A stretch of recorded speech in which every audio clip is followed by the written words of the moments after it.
Bueno, buenos días a todos. Antes que nada quisiera ofrecer una disculpa a nombre del doctor Osvaldo, no pudo acompañarnos el día de hoy, y agradecer al doctor Granados por permitirme compartirles esta presentación. Y pues bueno, me da mucho gusto estar aquí y ver a muchos de mis compañeros y excompañeros de institución, esperando que esta charla pues pueda al menos en este tema, pues despejar un poco las dudas que se tienen respecto a este tema que bastante le compete a la medicina nuclear. El enfoque que le vamos a dar, como bien lo dice el título y el programa, es el enfoque que vamos a tener cuando la enfermedad se vuelve refractaria, cuando sabemos perfectamente que el radioyodo tiene una indicación que por años se ha estudiado y ha propiciado que sea como uno de los pilares del tratamiento posterior a una cirugía perfectamente realizada. Entonces, para comenzar, quisiera definir justamente cómo podemos definir la enfermedad refractaria al radioyodo. Es importante tener en cuenta que una vez que esto llegue a presentarse, lo cual no es tan común afortunadamente, debemos de tener ciertos criterios bien establecidos que nos permitan realmente sacar al paciente de una terapia que posteriormente, después de la ablación, sería de tratamiento que le compete al radioyodo. ¿Cuáles serían estos criterios para poder definir realmente que el radioyodo tal vez ya no cumple el objetivo en el tratamiento del paciente con cáncer diferenciado de tiroides? Primero, el más evidente y obvio de todos los que pueden haber, que es la progresión estructural dentro de los 6 a 12 meses posteriores a una dosis apropiada de radioyodo. ¿Por qué le ponemos aquí apropiada de radioyodo? Como lo dijeron en presentaciones previas, nosotros damos o decidimos dar realmente la dosis ablativa de radioyodo, esto confinado a la etapificación de riesgo. Es decir, conforme al riesgo del paciente, si tiene el tamaño tumoral, ganglios positivos, extensión extratiroidea, etcétera. Conforme a esta situación, vamos a encasillar al paciente en un grupo de riesgo, y es con este grupo de riesgo, conforme nosotros vamos a decidir cuál es la dosis que debe de tener el paciente posterior al procedimiento quirúrgico. Y el mejor método para llevar a cabo una adecuada dosis o lo más cercano a lo exacto para el paciente es la dosimetría. Desafortunadamente, como esto es un tema complejo que requiere ciertas mediciones, requiere cierta disponibilidad de equipos, dosis, etcétera, se ha optado en la mayoría de los centros, incluyendo el nuestro, por dar dosis estandarizadas conforme a ese grupo de riesgo. Entonces, cuando esto ya no se ha logrado adecuadamente y el paciente tiene esta progresión estructural a pesar de una dosis apropiada, pues bueno, entonces podríamos definir lo que es un paciente refractario al radioyodo. Otro de los temas importantes es una aparición de lesiones nuevas, a pesar de que el paciente tenga una disminución en los niveles de tiroglobulina y anticuerpos antitiroglobulina. Y esto también es particularmente importante. ¿Por qué situación? Porque posterior a que le damos al paciente su dosis ablativa de radioyodo, realizamos un rastreo para documentar que la dosis se haya ido a los tejidos, a los tejidos de interés. Y puede ser que dentro del mismo cáncer diferenciado de tiroides exista heterogeneidad tumoral, que esto condicione que no todas las lesiones metastásicas, si es el caso del paciente que se somete a ablación, capten el radioyodo. Y esto quiere decir que algunos pacientes, reiterando que no es tan frecuente, posterior a la ablación pueden ser igualmente refractarios, o que posteriormente de unas dosis subsecuentes tengan apariciones de lesiones nuevas. Y en el tercer punto, la elevación de los niveles de tiroglobulina ha cobrado en algunos años, se consideraba como exclusivamente que esto puede también ser traducido como progresión de la enfermedad y que sea refractario al radioyodo. Ciertamente tiene en parte esto razón, pero esto se debe de correlacionar siempre con el método de imagen. Es indispensable que ante la sospecha de que el paciente tiene refractariedad al radioyodo, se cuente con un método de imagen como el PET-CT, el cual nos va a permitir realmente documentar algunas lesiones que no sean habidas de radioyodo y que, bueno, que tengan un metabolismo glucolítico elevado. ¿Qué pasa con aquellos pacientes que diferentes estudios, y ya los van a comentar, qué pasa con los pacientes que, a pesar de tener una disminución subsecuente de los niveles de tiroglobulina y anticuerpos, inclusive una respuesta por RECIST, lleguemos a esta dosis que son los 600 milicuris, la dosis acumulada? Recordando que, de acuerdo a esa estratificación de riesgo, podemos dar desde 30 a los 200 milicuris por dosis. Pero hay algunos pacientes que continúan con la enfermedad y van respondiendo y llegan a estos niveles que son los 600 milicuris, algo que ha cobrado de particular importancia en todos ustedes. ¿Y esto por qué viene a consecuencia? Perdón, se fue la señal aquí. Pero bueno, esto ha venido a consecuencia porque diferentes estudios internacionales que ya nos hablarán en la plática siguiente han tomado como criterios de inclusión justamente a estos pacientes. A estos pacientes porque se requiere tener realmente un criterio que tenga un sustento científico, pero el sustento en esta situación es basado en la probabilidad de que los pacientes no puedan responder a dosis subsecuentes de radioyodo. No quiere decir que cuando el paciente llegue a los 600 milicuris de una dosis acumulada sea un paciente refractario a radioyodo. Entonces esto lo debemos de tener muy en consideración. Lo que sí debemos de hacer es hacer un análisis exhaustivo en el paciente, documentar si es el caso que tenga enfermedad macroscópica y pues bueno, aunado a una dosis acumulada, progresión de los niveles de tiroglobulina y una enfermedad estructural documentada por métodos de imagen, pues podríamos ya perfectamente definirlo como refractario al radioyodo. Si no, mi sugerencia es mantenerlo con reserva. Entonces, estos son los dos estudios que justamente hablan de cuál es realmente el impacto que se tienen de los inhibidores de tirosincinasa en este grupo de pacientes. No voy a hablar de ellos, los van a hablar en la plática siguiente. ¿Y cuál sería entonces el método que podemos utilizar realmente para poder excluir o confirmar la presencia de esta enfermedad refractaria al radioyodo? Entonces, vamos a retomar ciertas indicaciones que pudiese tener el PET-CT, donde no se va a limitar únicamente a una situación exclusiva de recurrencia, es decir, cuando los niveles de tiroglobulina comiencen a progresar posterior de que estuvieron disminuyendo con la dosis apropiada de radioyodo. Sin embargo, sí es la primera indicación, la recurrencia, como ya lo sabemos, pero también puede ser utilizado como estadificación sobre todo en el cáncer de tiroides de células HER2. Entonces, el cual no quiere decir que no sea respondedor al radioyodo, pero como lo mencionaron en las pláticas previas, usualmente no lo concentran, pero puede tener también una respuesta. Y hay situaciones en las que hay una heterogeneidad tumoral, en las que se tiene un porcentaje de cáncer papilar de tiroides con un porcentaje de otro tipo de células. Y pues también darle una respuesta a la terapia, en qué situaciones, ahorita los vamos a mencionar. Entonces, ¿por qué situación podemos tener esta competencia justamente? Algo como lo que podemos ver en la imagen.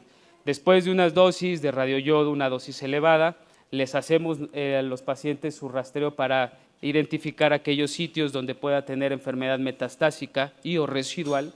Y en caso de que podamos tener alguna situación como esta, un rastreo negativo, esta es la biodistribución habitual, pues bueno, en estos casos es cuando sí podríamos realizar perfectamente un PET-CT. Ha habido una idea respecto al PET-CT un poco confusa, ya que mucho se ha manejado que un PET-CT que sea positivo en el escenario de cáncer diferenciado de tiroides, PET-CT con FDG, es sinónimo de que es o desdiferenciación o refractario al radioyodo. Esto no es completamente cierto. Lo que se conoce es un fenómeno de flip-flop, así se conoce. ¿Esto consecuencia de qué es? Consecuencia de a mayor agresividad tumoral, mayor actividad glucolítica de las lesiones van a tener y menor capacidad de concentración de radioyodo, lo cual puede tener impacto en la respuesta tumoral, tanto macroscópica como bioquímica. Esto se traduce como pues, asociado a una pobre diferenciación, pero no exclusivamente a esto. Esto puede ser consecuencia de la pérdida específica del simportador yodo-sodio de atrapar el radioyodo, lo cual también se debe de estudiar. Algo que sí se ha establecido y algo que en los diferentes niveles de evidencia se ha documentado es de que a mayor actividad glucolítica, es decir, mayor metabolismo, sí puede ser esto asociado a un peor pronóstico y viceversa. Entonces, ¿y por qué les menciono esta parte que no es sinónimo una cosa de otra? Hay cáncer bien diferenciado de tiroides que si bien puede estar concentrando el radioyodo y estar respondiendo a este de manera positiva, pueden ser también que tengan captación o actividad glucolítica elevada y que esto pueda ser documentado por un PET-CT y que conforme el grado de diferenciación se vaya perdiendo, la actividad específica de atrapar el radioyodo por el simportador yodo-sodio se vaya perdiendo y que el metabolismo glucolítico se vaya elevando. Entonces, hay que irnos con esta idea en estos momentos. ¿Cuál es la sensibilidad que va a tener justamente en el carcinoma papilar y folicular? Es bastante aceptable, llega hasta el 95% con un buen porcentaje de especificidad. Y en los otros subtipos celulares también tiene su excelente sensibilidad y especificidad, lo cual lo puede colocar, sobre todo en este último, desde una evaluación inicial. Sin embargo, estas no son los únicos porcentajes que se asocian. Esto también viene de la mano con los niveles bioquímicos, tamaño de las lesiones y si estas pueden ser ganglionares o pulmonares. Vamos a tener que si los niveles de tiroglobulina están bajos o falsamente bajos por una presencia de anticuerpos antitiroglobulina elevados, la sensibilidad puede verse afectada. Y esta, por supuesto, también va a mejorar conforme estos niveles de tiroglobulina vayan aumentando. De tal manera que puede ser tan baja como un 10% o puede ser tan alta como la que les mencioné del más del 90%. También vamos a tener que, dependiendo del tamaño de las metástasis, si las tiene a nivel ganglionar, la sensibilidad se va a ver afectada. De tal manera que puede ser tan baja como menos del 70% o puede subir hasta el 95% con una especificidad que no va a variar. Asimismo, también por la resolución de los equipos, el tamaño de las metástasis pulmonares es una situación que puede ser, que es frecuente cuando el tema de refractariedad se llega a presentar, también se va a llegar a variar, de tal manera que puede ser menos del 50% si esas metástasis pulmonares son menos de 10 milímetros o tan alta como el 94% si superan estas dimensiones. Este es un rastreo con radioyodo, el cual demuestra que tiene el paciente afección ganglionar y pulmonar, lo cual por esta situación les hacemos el rastreo posterior a la dosis de ablación o dosis terapéutica. Aquí podemos observar que hay situaciones en las que por niveles elevados de tiroglobulina o cuando existe captación posterior al rastreo de ablación fuera del lecho tiroideo, es una indicación realizar un rastreo de radioyodo a los 6 a 8 meses posteriores a la administración de la dosis ablativa.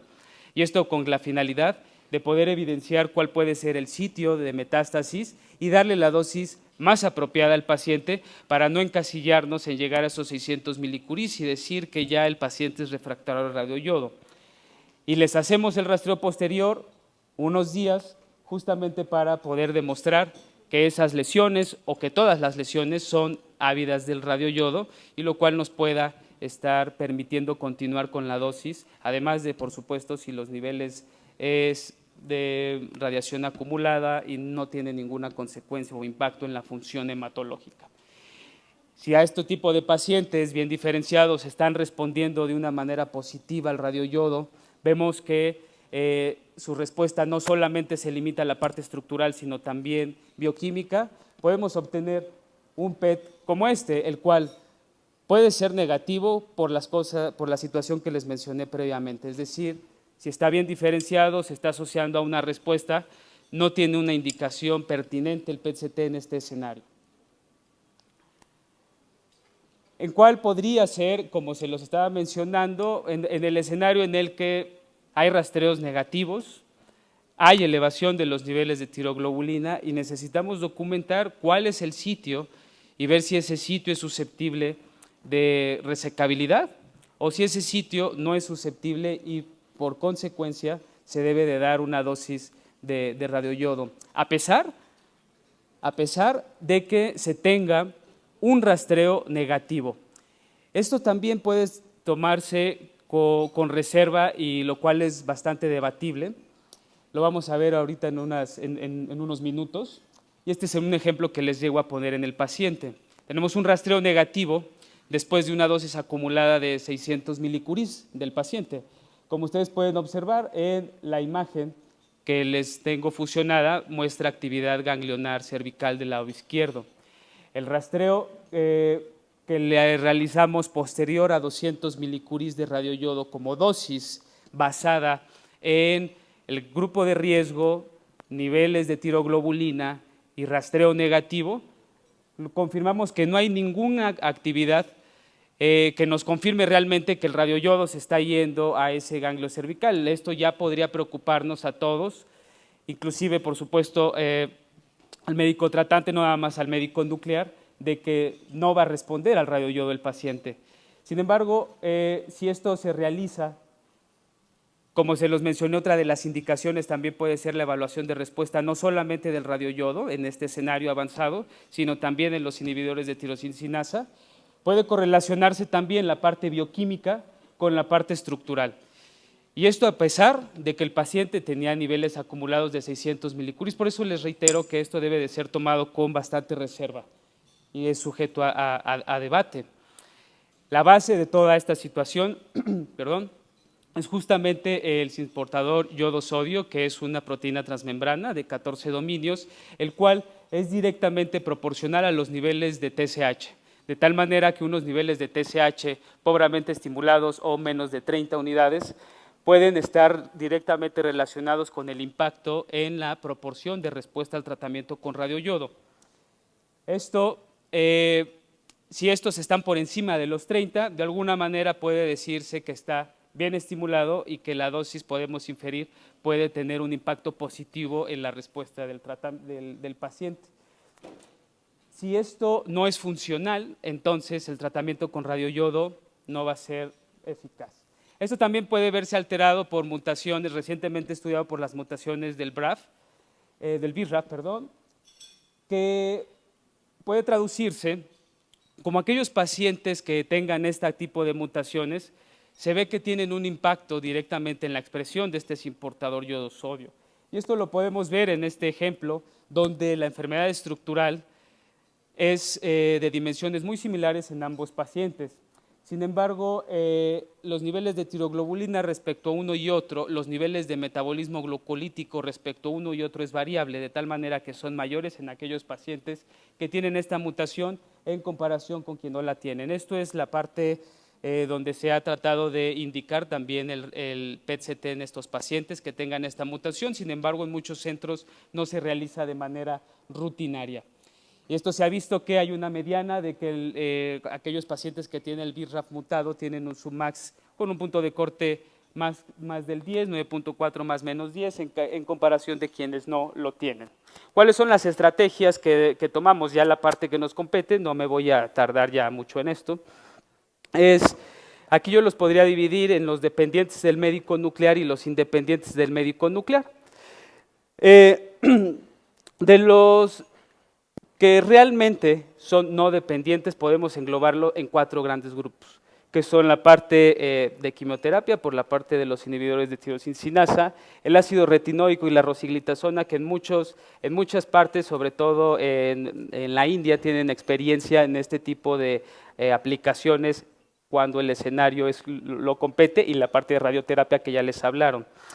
Y hay agentes de rediferenciación que aquí podrían incluirse, y uno de ellos es el selumetinib, el cual puede ser un agente que, posterior a que se haya perdido la expresión del simportador yodo-sodio y esta habilidad de atrapar el radioyodo, y que con la consecuencia de la respuesta pueda tener, después de unas dosis de este agente, mejorar la expresión o recuperar la expresión del simportador yodo-sodio, y con esto nuevamente poder continuar dar el radioyodo. En el caso del ácido retinoico, lamentablemente en este lado del mundo, en todo el continente americano, no es algo que se recomiende. Son solamente algunos centros los que lo realizan, no de manera rutinaria, pero sí tienen sus reportes y una casuística bastante alta, sobre todo en la India. Sin embargo, ¿por qué no lo recomiendan? Porque a pesar de que puede verse nuevamente este agente que exprese el simportador yodo-sodio cuando se ha perdido esa habilidad, puede tener un impacto nada más en eso, en que capte el radioyodo.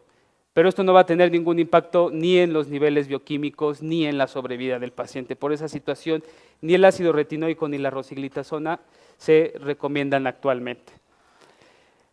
Algo que sí podría yo recomendar, y es la finalidad justamente de esta plática, es de que ante este escenario de que tengamos enfermedad estructural demostrable, poder utilizar otro tipo de radiotrazadores con la finalidad de administrar terapia y o evaluar la respuesta al tratamiento.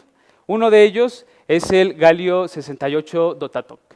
Entonces, se ha mencionado por años que la glándula tiroides tiene una pobre expresión de receptores de somatostatina.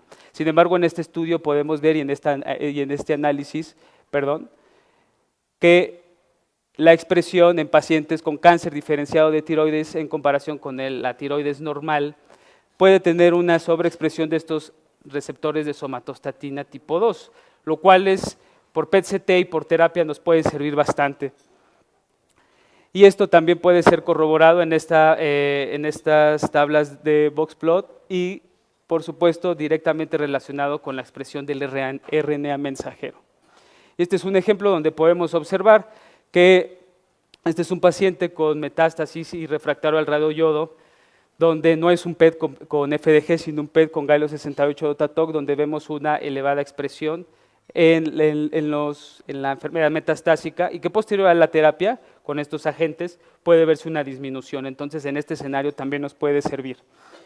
Hay un par de estudios que quisiera yo destacar.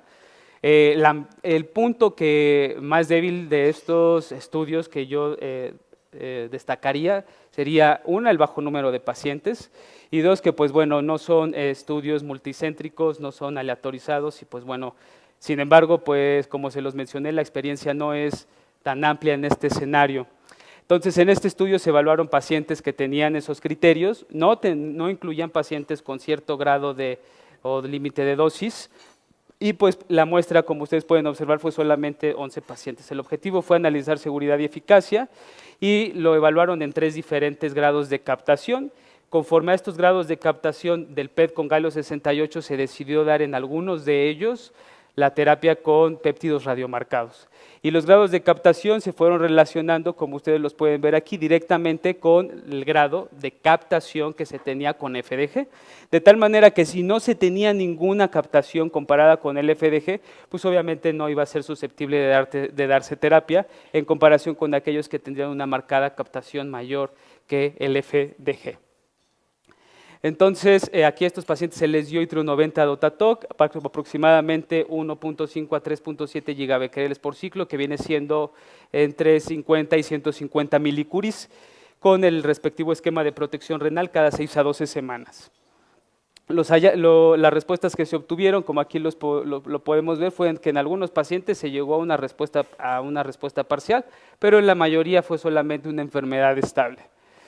Y aquí podemos ver tal vez la parte que tenga más caso con mayor impacto, donde podemos observar cómo el paciente con una gran cantidad de metástasis a nivel pulmonar, posterior a estas dosis de itrio 90, hay una disminución importante tanto de la densidad de esos receptores como del tamaño y bioquímicamente. También podemos observar la parte en donde pues no se tuvo realmente ningún impacto en estos pacientes. El otro estudio que les quisiera demostrar es cuando se utilizó el lutecio, y aquí se trataron de evaluar la supervivencia, una parte importante, reiterando que también el número de pacientes fue muy bajo, fue 16, y el punto tal vez más débil de este que les podría yo mencionar, aparte de uno similar al previo, es de que también incluyeron pacientes con cáncer medular de tiroides. Esto puede sesgar sobre todo los resultados que se tuvieron en el análisis de supervivencia que se realizó. De tal manera que igual fue una situación similar, las dosis que se les dio a los pacientes con el respectivo esquema de protección renal, dándoles lutecio 177, dotatate o itrio 90, igualmente dotatate. Lo que se encontró en estos pacientes, en esta casuística, fue que la mayoría de ellos, los que llegaron a presentar alguna clase de respuesta fue mínima. Sin embargo, se llegó a una estabilidad de la enfermedad importante y una mejoría en la supervivencia global. El ejemplo más representativo que ellos reportan es este que ustedes pueden ver aquí, donde ya refractario al radioyodo. Este es un paciente con cáncer diferenciado, cáncer folicular de tiroides. Este es un PET basal antes de que se sometiera a la terapia, y posterior a 3 ciclos podemos ver una disminución de la captación, sobre todo aquí al nivel de las metástasis hepáticas que tenía el paciente y a nivel mesentérico. Puede ser bastante impresionante la supervivencia global que se tuvo de 4.2 años, pero esto desde el inicio desde que se documentó la refractariedad al radioyodo. Sin embargo, la supervivencia libre de progresión, igual desde que se comenzó el tratamiento, con péptidos radiomarcados, fue destacable. 25 meses es lo cual lo sitúa, puede ser una alternativa. Por último, quisiera destacar la utilidad del antígeno de membrana prostático específico, lo cual ha tenido bastante investigación en pacientes por supuesto, con cáncer de próstata. Sin embargo, no es exclusivo de la expresión de esta proteasa proangiogénica, exclusivo de los pacientes con cáncer de próstata. Se ha visto que también por análisis de inmunohistológico, ver que se tiene inmunoreactividad en diferentes tipos de células, como en el cáncer de mama, cáncer de pulmón, melanoma, colon, y el cáncer diferenciado de tiroides no es la excepción.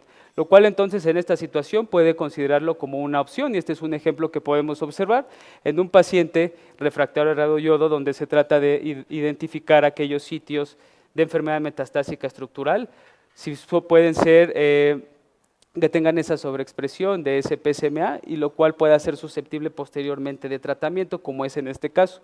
Y un caso muy similar en este otro, donde ya la evidencia empieza a sacar en diferentes reportes de caso, no hay en el momento algún estudio que esté sustentando que pueda ser de utilidad la terapia en un gran número de pacientes. ¿Por qué? Porque reiterando, esto es relativamente nuevo, entonces hace falta, yo creo que más investigación, sobre todo en este radiofármaco, que pueda realmente proporcionar un impacto en el tratamiento y en la evaluación de respuesta al paciente, como fue en este caso, que aquí pues bueno, la correlación entre el FDG que ustedes pueden observar en la parte del lado derecho con la del PSMA es bastante similar, y esto pues por supuesto puede condicionar esta terapia.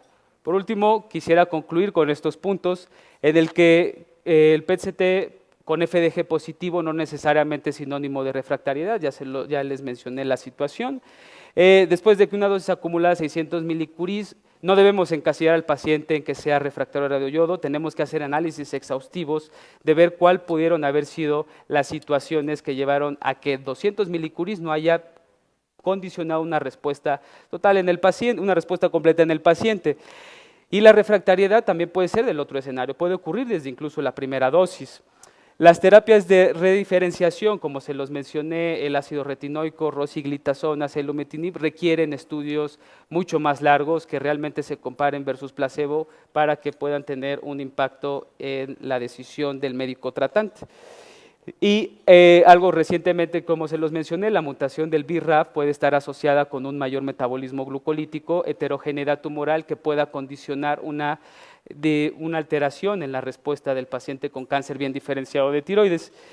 Después de confirmarse refractariedad, con enfermedad estructural pueden utilizarse radiotrazadores, como se los mencioné, galio 68 TATOC o galio 68 con PSMA, con la finalidad de administrar este tipo de terapias novedosas, pero pues bueno, hacen falta nuevamente la parte de mayor investigación y mayor número de pacientes. Eso sería todo de mi parte. Muchas gracias por su atención.